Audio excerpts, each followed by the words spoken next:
만물유래 전설야담은 흥미로운 역사 설화와 단어원의 안내자입니다.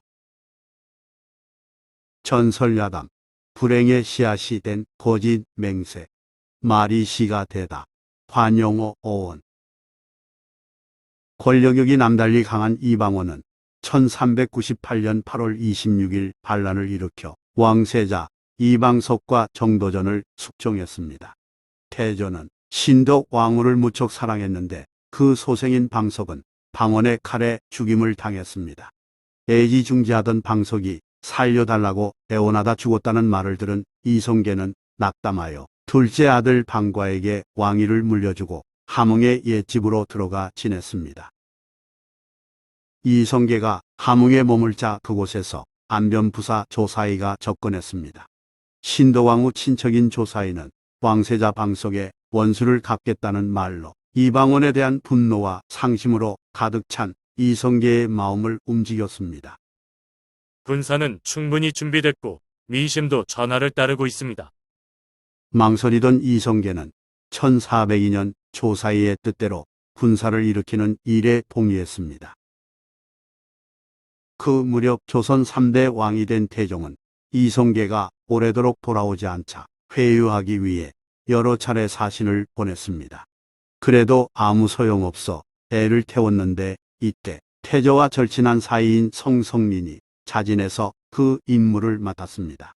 태조의 혁명 동지이자 오랜 친구 성성린이 말했습니다. 신이 함흥에 가서 태조 대왕의 마음을 돌려보겠나이다. 성성린은 시골 노인 같은 평복 차림으로 말을 타고 함흥으로 갔습니다.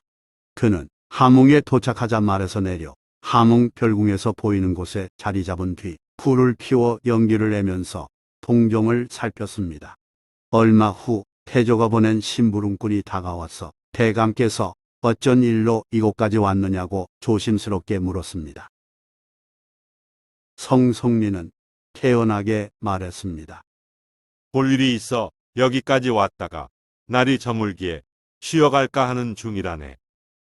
성성린은 일부러 태조에 대해서는 아무 말도 꺼내지 않았습니다.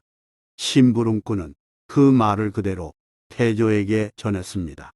태종이 보낸 사신이 아니라는 소식에 안심한 태조는 옛 친구이자 신하 성성린을 집으로 불렀습니다.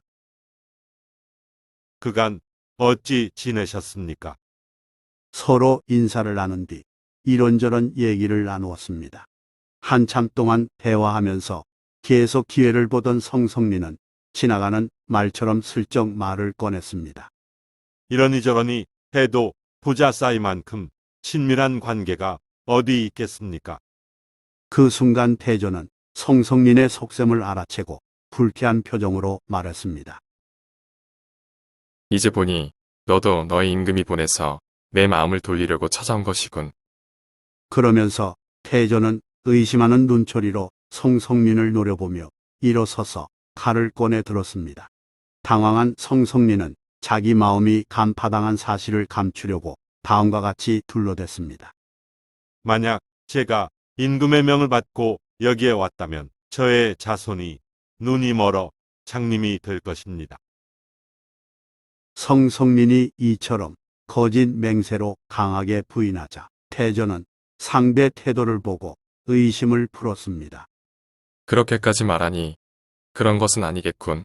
그렇다면 그대의 충정 어린 말을 고맙게 생각해서 재고해보겠네. 성성린은 위기를 넘겼고 이성계는 조언을 받아들여 개경으로 황궁했습니다. 그러나 이성계의 황궁에는 다른 의도가 있었습니다. 그것은 조사이가 거병을 준비할 시간을 벌고 개경 동태를 살피기 위함이었습니다.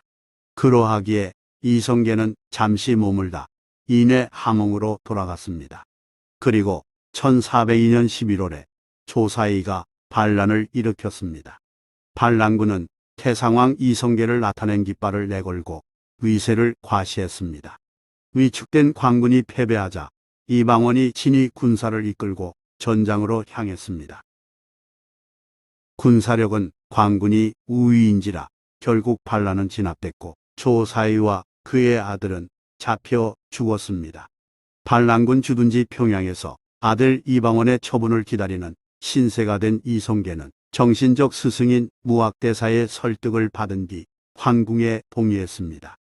이방원은 직접 교회로 마중 나가 아버지를 맞이했으며 이성계는 조용히 궁궐에서 여생을 보냈습니다. 한편 어찌된 일인지 이후 성성린의 맏아들 성지도가 어느 날 갑자기 눈이 아프더니 시력을 잃었고 성지도의 아들 성귀수는 아예 눈이 먼 채로 태어났습니다. 세상에 이를 어째. 성귀수의 아이를 받아든 산파는 깜짝 놀라 짧은 탄식을 내뱉었습니다. 아이가 앞을 못 보는 눈으로 세상에 나왔기 때문입니다. 그런데 불행은 여기서 멈추지 않았습니다. 기이하게도 성귀수가 낳은 아들까지 눈이 먼 채로 출생했습니다. 아무래도 마리 씨가 됐나 봐. 그런 것 같네. 말 조심해야겠어. 3대에 걸쳐 맹인이 된 일이 너무 괴이하므로 이때부터 사람들은 마리 씨가 되다라는 관용어를 널리 사용하게 됐습니다. 후손의 불행이 반드시 성성린의 말 때문은 아니겠지만 매우 인상적인 일이면은 분명합니다.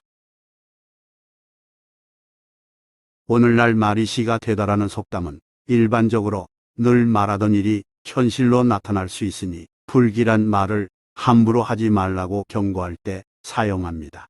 마리 씨가 됨을 보여준 사례는 중국사에서도 찾아볼 수 있습니다.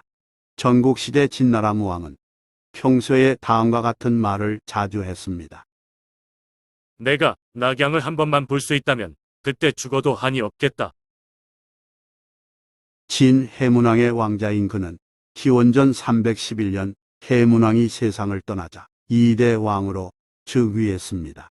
그는 해문왕이 중용한 신하를 계속 신임했고 상왕이 받았던 영지를 빼앗아 검중군을 설치하는 성과도 거두었습니다. 국가 간 다툼이 치열한 시대에 그는 그 어디보다 낙양을 차지하고 싶어서 위와 같은 말을 종종 했습니다. 그는 승상제도를 도입하면서 우승상 간무로 하여금 낙양을 점령하게 했습니다.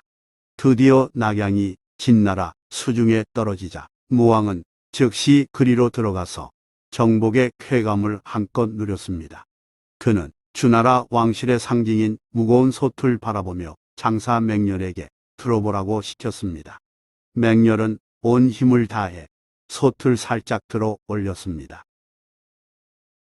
무왕은 경쟁심이 강한 성격이었는데 그 모습을 지켜보더니 자신이 직접 솥을 들어보려고 시도했습니다. 하지만 무왕은 솥을 들다가 힘이 빠져 놓치는 바람에 발목이 잘리는 큰 사고를 당했습니다. 신하들이 급히 달려들어 솥을 치웠지만 무왕의 목숨을 구하지는 못했습니다. 무왕은 그토록 바라던 낙양을 본 후 자신이 말한 대로 죽은 셈입니다.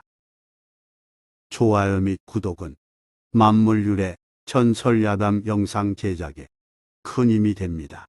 고맙습니다.